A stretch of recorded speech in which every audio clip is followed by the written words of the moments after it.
We're the only species that digs up the Earth's crust and then turns it into toxic waste. How are other organisms meeting their needs? And has anyone ever thought of asking them for advice? In a book I wrote called Biomimicry, I met people who are doing just that.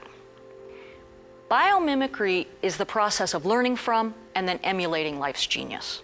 After 3.8 billion years, life knows what works and what lasts here on Earth. Mimicking these designs and strategies, their recipes, could change the way we grow food, harness solar energy, run our businesses, even the way we make materials. Biomimicry would teach a different system that was not extractive and not abusive, but was renewable and benign.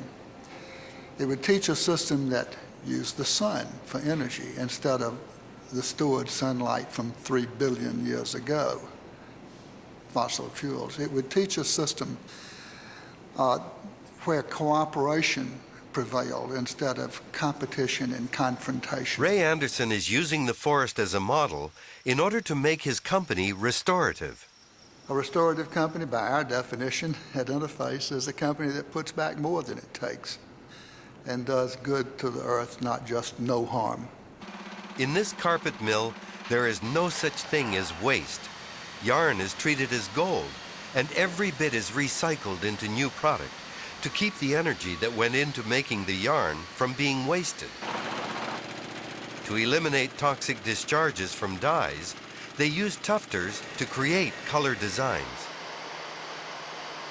Waste reduction also led to the use of portable creels that deliver only the amount of yarn needed for an order. But to find even more radical savings, they're asking themselves, how would nature make a carpet?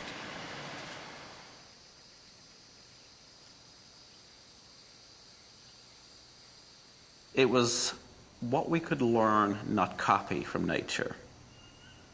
Or how would nature design a carpet tile?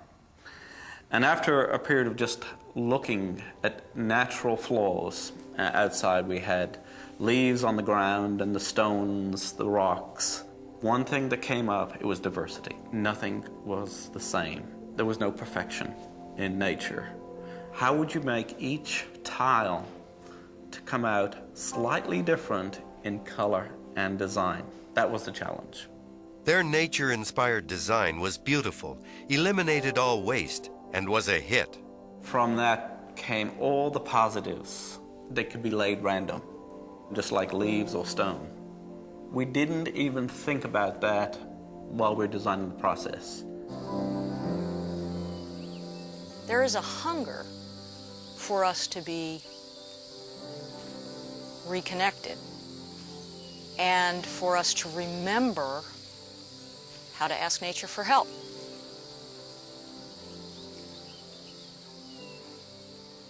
My sense is that as biological beings, if we were to admit to ourselves that on this earth we have a certain set of opportunities and a certain set of limits, that the earth is abundant and resilient, but that she is not endlessly abundant and she is not endlessly resilient.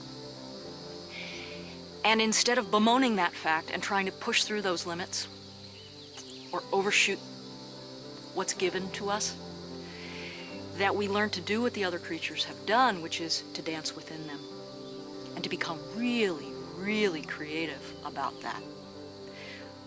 What biomimicry allows us to do is to fit in here, to come home